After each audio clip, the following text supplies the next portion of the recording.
Welcome, fight fans, to Deep Waters, only on ProBox TV, your boxing channel. I'm George DeMattelis, and we got the champs with us here, Paulie Malignaggi and Chris Algieri. All right, fellas, let's talk about Canelo Alvarez and his connection with David Benavidez. Now, David Benavidez and his promoter, Samson Lekovitz, said that Canelo's a very smart, very good businessman.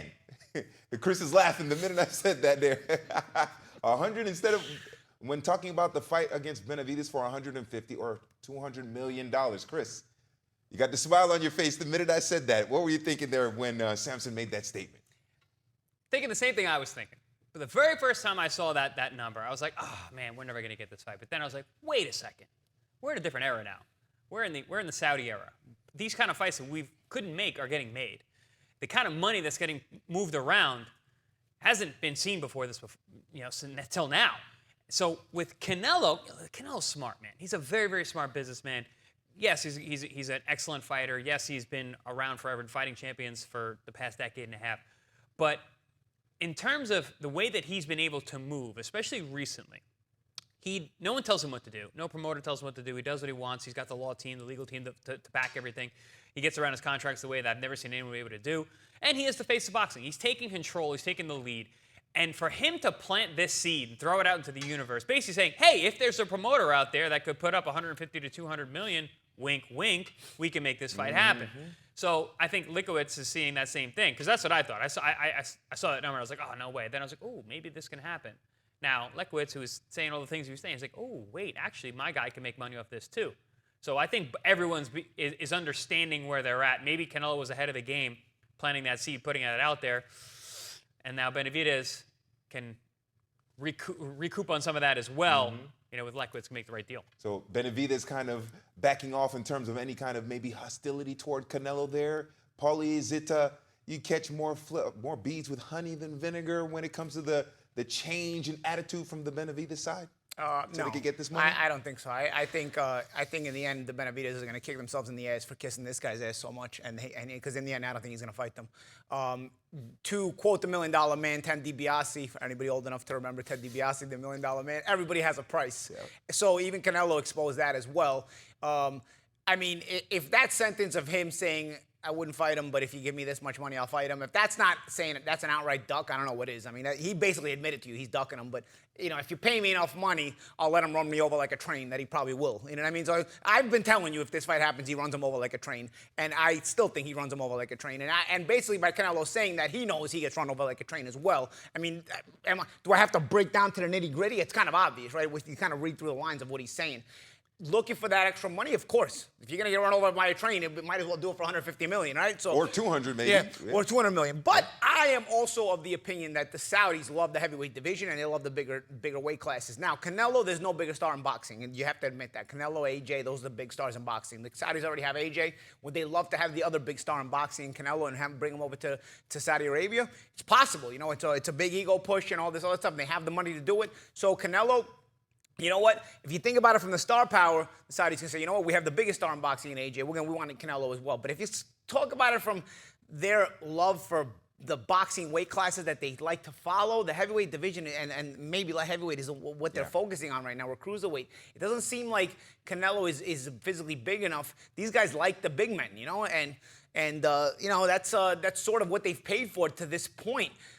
If I'm really honest, I would want the Saudis to pay for smaller weight classes for the fights that could be made. There's so many amazing fights that could be made, especially in the 140-pound division. Well, what if Canelo was the gateway to those lighter weight classes? Maybe the Saudis see Canelo, who basically does heavyweight numbers, right? In terms of he does amazing numbers, but bro, Ngannou and AJ, we just saw.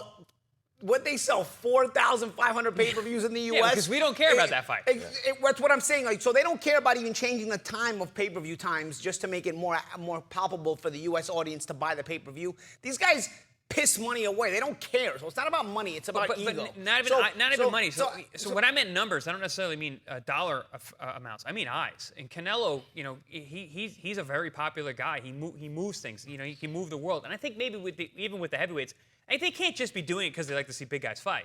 They've got to understand. what else is it? If you're selling 4,000 pay-per-views and you're still giving guys $7,000, what is it? I think they're actually saving don't get me wrong. grace. So the heavyweights. They probably got a lot of sales in England. I mean, that was prime time. But also, they're resurging a formerly dead heavyweight division. There was 18 months where there was no heavyweight fights. Now these guys are making these fights happen. They're going to bring heavyweight boxing back to life. But here's the thing you're doing now. Do they want to do that for everyone, or is it just the heavyweights? Well, that's the thing, because now nobody wants to fight each other because you want to stay in those sweepstakes. You might get that big money fight. So I don't want to fight anybody because they don't care if guys lose. They're setting up all if the they losers lose there. Yeah. If they lose there, but not if they lose outside of there. First, they got to hear about you. These guys aren't boxing experts. There's somebody that is their consigliere, so to speak, to use Italian terms. You know, there's somebody that's telling what fights to buy. They might have a mild interest, but they're clearly not following it day in and day out. Otherwise, they probably would already have made an offer for Canelo Benavidez. But personally, if that's what it takes to get you to spend money for lower weight classes, there's so many better fights. Bro, spend spend half that money on Haney versus Teofimo Lopez or the bring Shakur Stevenson in the 140-pound division and get a round-robin tournament going on in the 140-pound division that would just be lights out with so many top guys there. Spend the money there, you'll have way more entertainment than David Benavidez running Canelo over like a train, bro, because that's what's going to happen if they fight anyway. So why would you want to spend all that money when you can make such an amazing tournament with that lower weight class? So again, I understand which way Canelo's going. I understand which way Samson's going. If Canelo gets all this money, well, that means even if we get a third of that money, that's $50 million out of $150 million. That's a nice big payday for David Benavidez. But as fans, is it about boxing, or are we counting their money too? Like, dude, I'm a boxing fan. Benavidez, Canelo is only the right thing to do because the titles are not stripped from Canelo. If Canelo gets stripped of the titles, I don't care about David Benavidez anymore, because to me it's not even a good fight. If the right thing will be done in the sanctioning body to strip Canelo Alvarez of the belts the way they should and are supposed to for not fighting David Benavidez, then David Benavidez could go win those titles. I don't care who Canelo fights, because then as a non-champion, he has the right to do whatever he wants. And the boxing structure, the sport, actually keeps moving. I only care about Benavidez and Canelo because Canelo has the titles, and David Benavidez deserves a title shot, and that's the way the sport is supposed to move. But otherwise, there's so many better fights that I'd rather see in boxing. Well, so what do you guys make of David Benavidez saying he wouldn't be surprised if he fights Canelo in the fall of 2024, which is the fight that I think all of us agree we want to see? Well, that's a huge reversal from what he's been saying, and huge reversal for what his manager Samson Lewkowicz has been saying. Yeah. He's but been again, saying for years that's not going to happen. But again, that's just like you're saying. They're trying to continue to catch bees with honey instead of with vinegar, and you keep seeing that's not what's going to happen. I can remember Demetrius Andrade when he was still in his prime trying to call out Canelo once Canelo came over to the zone with Matchroom and trying to call him out in a very respectful way, and Canelo just basically trashed him in that post-fight press conference and never fought him. Bro, when this guy don't want to fight you, when he wants to duck you, he's going to duck you, bro. The only reason he fought Golovkin is because he got older. Golovkin was older, he could smoke him out. You can't smoke out the younger Benavidez. The difference with Demetrius and Benavidez is, listen, Canelo had his press conference for a fight against Munguia. Everyone was asking about David. Listen, I don't care who you are. I don't care how much you don't care, because obviously Canelo does care. He blocks people all the time. So he understands. Everyone's asking about David Benavidez. There's a big push for that. You got to feel that heat. Bring in a major player from Saudi Arabia. His Excellency, Turki al-Sheikh. He is the chairman of the General Entertainment Authority in Saudi Arabia. And then, Paulie and Chris, you guys have been mentioning the heavyweights have been coming in and making big money and putting on some big fights, or they've been putting on big fights with the heavyweights. But now, at 168, possibly with Canelo and Benavidez, if you believe Benavidez, fall of 2024, how much does, Paulie, how much does this man back here, Turki al-Sheikh, how much does he have to do? How much of a player is he in possibly getting Canelo Benavidez for fall of 2024, if you believe what Benavidez says? Let's talk Turkey. There we go. Everybody's ready to talk Turkey. Well, you want to talk Turkey, you talk to Turki al-Sheikh, right? He's the man with the plan, and he's the one that can make it happen. Can they get in the good graces of Turki al-Sheikh so that he will want to bring this fight there? I think he certainly has the means to make this fight happen. To want to make this fight happen is another thing. Can we draw the interest of Turki al-Sheikh into making this fight happen? Again, personally, myself, I don't care so much about the fight as much as I care about the titles being moved in the right direction. And so the fight has to happen in my book because nobody will strip Canelo for avoiding Benavidez. So therefore, this challenger deserves his title shot. And if Canelo is not going to be stripped, then Benavidez has to get this title shot. Now, If nobody strips him and he won't fight him unless there's a certain amount of money, well, then really, we're really relying on Turki al-Sheikh to make the super middleweight division move. Otherwise, we got a logjam here. Yeah. What do you make, Chris? Is he the only one that can make it happen? Well, I mean, I just want to jump on some point that you said. I actually do care if they fight. I don't care. I don't care as much about the titles. I think Canelo is above them anyway. I think this fight is important. Okay, but the only way they fight is for a title. Why is it important? Because here's the thing: people make like I don't like Canelo.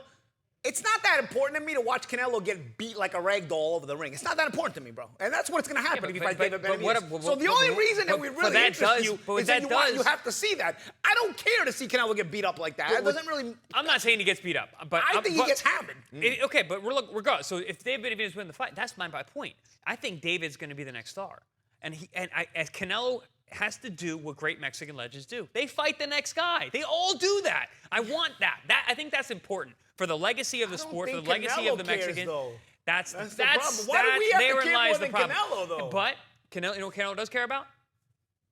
The green. Wow. Yep. The green, obviously. 150, 200 million, he cares.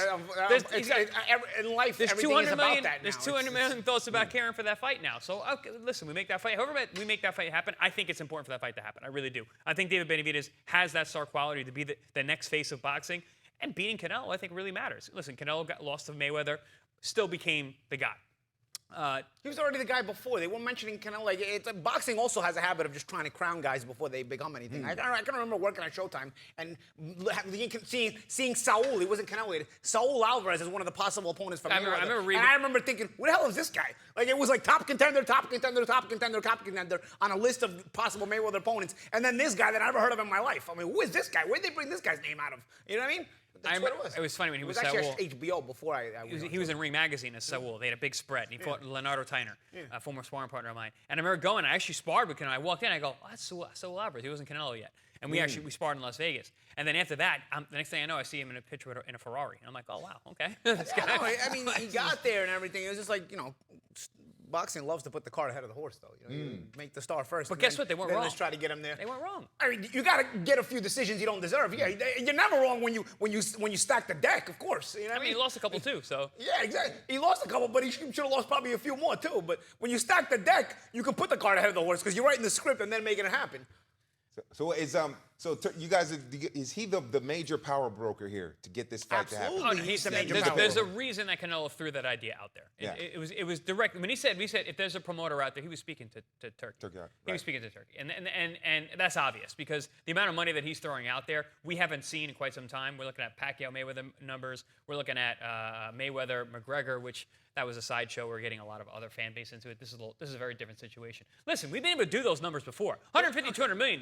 We've done that with Pacquiao Mayweather. Okay, but okay. that fight took 5 years to make, and it was 5 years too late. Okay, but here's another thing then. now, too. You got to keep impressing. Mayweather and Pacquiao were dominating the weight class. Yeah. The thing about Canelo asking for this kind of money, you now got to go impress against Munguia, bro. Right. You know what I mean? It's not exactly an easy task yourself. At this point in Canelo's career, I don't think Munguia is the easiest cakewalk anymore. You know but it's a worthy fight. It's a worthy fight, but can you impress? Yeah. You can't just win that fight. You got to impress. Even Canelo is not too big of a deal to not have to impress. Right. Because now he's talking about Turki al-Sheikh. You got to impress the man. Now you're not a big shot anymore. You were the big shot. Well, as long as you win, you can rob anybody. You don't have to impress anybody. You can get decisions you don't deserve. It's all good. It's all good. Now you got to impress the guy.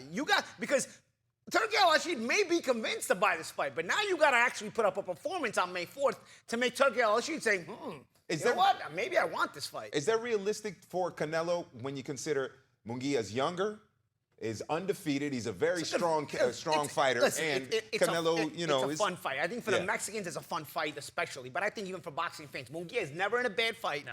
Canelo doesn't like a fast pace. He's got a great sense of timing. He can punch in between those shots of Munguia. And my question for the fight is, will Canelo's ability to punch in between you, which is a very good talent, will it discourage Munguia from being able to get off those savvy combinations, or will Munguia get through them and beat Canelo into a bit of a submission where he gets full defensive when he can't hack it like he did against Mayweather and like he did against Bivol? When he realizes he can't hack it, he just goes full defensive to not get stopped. It's the classic young lion. It's the classic young lion versus the experienced pro. Right. The guy who's been around the block, the guy who knows what to do. Listen, a prime or a on point Canelo, I think he'd choose Munguia up. But a Munguia who's a little bit, a Canelo who's a little bit over the hill, He can definitely struggle with One Munguia. thing about Munguia, though, he's got that Mexican fighter mentality. Yes. And what I mean by the Mexican fighter mentality is we saw guys like Billy Joe Saunders, Caleb Plant, good fighters, go into the Canelo fight and sort of, I wouldn't say be like deer caught in the headlight, but they weren't like as fluid, they weren't as active in the fight. They were kind of like respecting Canelo too much. Munguia doesn't strike me as that kind of guy. Yes, he's got a respect for Canelo because it's Canelo, but we'll see. Munguia's a Mexican fighter. Mexican fighters are different, bro. No, this power. guy's gonna fight. The difference is power. Don't matter. They don't care, bro. They The go out on difference their, is they go out power. on their shield, bro. I'm telling you. Munguia's wild. Munguia is a wild man. He might go out on that shield early then. He might. But you know what? He's gonna put hands on you in the meantime. It's a good fight. That's a good fight. You mentioned that. Can Canelo impress to get Turki al-Sheikh's attention to pay for the Benavidez fight if he wins? Wednesday night fights. On the next Wednesday night fights, March 27th, join us for the main event. Puerto Rico's Joseph Blessed Hands Adorno takes on Nicholas the Axeman Walters from Jamaica.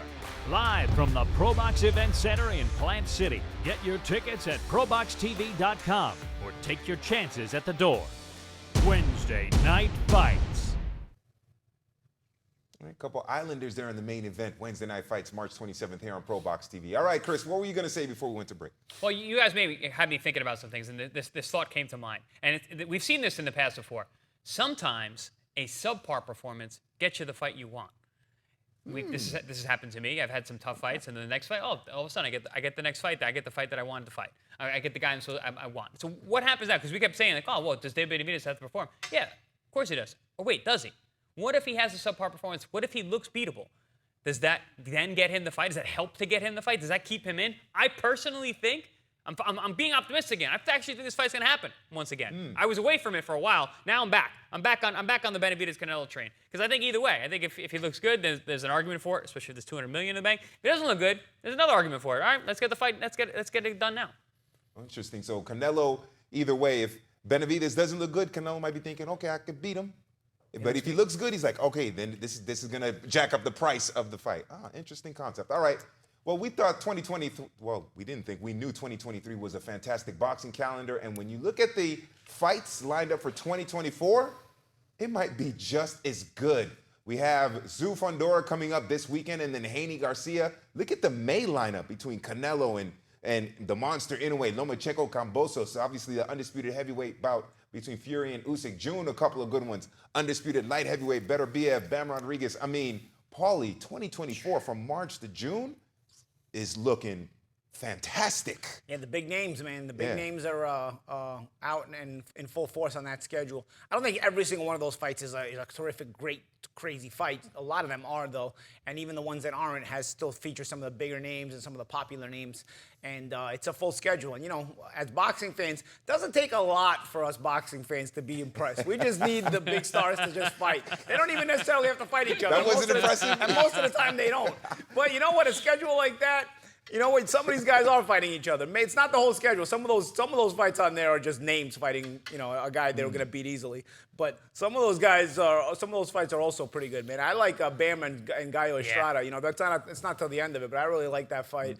And there's a few others I like as well. But a full schedule, you know what we like as boxing fans?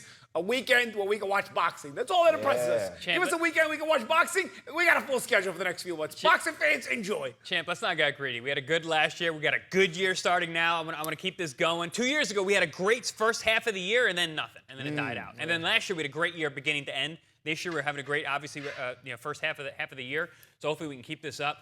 Some of the big fights that I love in there. Beterbiev Bivol was a fight that I've been dreaming about for a long time. Really excited that fight's happening. The Usyk Fury fight may not be my favorite fight to actually think about watching, but it matters. It matters quite a bit. We're looking at an undisputed. You're big into these matters fights today. Yeah, I am. I'm big into I'm big into the history, meaning. the legacy at this point. What matters? What should be done? You know, what's going to have It matters to you. It matters to me. It matters to me because it's gonna ripple through the sport. In a way, Neri, I think, is a really good fight. Really fun fight. Very excited about it. In a way, it's just fun. He's awesome. You got me on the Bam. I'm always excited when Bam fights, especially if fights a guy like Estrada. I mean, honestly, I don't even know who wins that fight. I'm such a Bam guy, but also I'm like, Estrada's like a that fight a bad lot. dude. That's a great fight. So yeah, there's so many fantastic fights on the schedule coming up, which is great. Now that we always say boxing never sleeps. Well, Neither do we over here, so we're going to be covering everything. Can't wait. Seems like the state of boxing is in a very healthy place there with that lineup there over the next couple of months. All right, is there one fight, Paulie, that out of all that lineup that you could go to, that you would prefer to go to? Which one would it be? My favorite one on there is Bam and Gallo Estrada, as I mentioned. I think that's the one that I'm really looking at and salivating over. Like, there's a few others that are cool, fun, and obviously I'm going to watch the whole schedule. But Gallo Estrada and Bam Rodriguez is one that I'm really looking forward to. I think it has a terrific clash of styles, two terrific fighters, and also the clash of styles will make it really fun and exciting. Also, on that Better Be a Bivol card, we're hearing the rumor that Wilder versus Zhang may happen. Yeah. Good fight. Good fight. Wilder versus Zhang, and also Ergovich versus Dubois is being discussed as well. Cham, Chris told me before we went on the air. Solid so card. that would, if those two fights get added to Better Be a Bivol, I mean, June 1st we got a big deal. We also have the Tank Davis and Frank Martin fight being talked about for June 15th as well. Yeah. So, I mean, you've got some interesting ones, because for me that'll be the biggest test in Tank's career thus far. I think that's the most difficult opponent Tank has fought thus far. So that's a nice one as well. And there's a lot of curiosity about Frank Martin, see just how good he is. Well, you know what? He's been looking impressive, and now to get the shot at Tank, it's a big deal.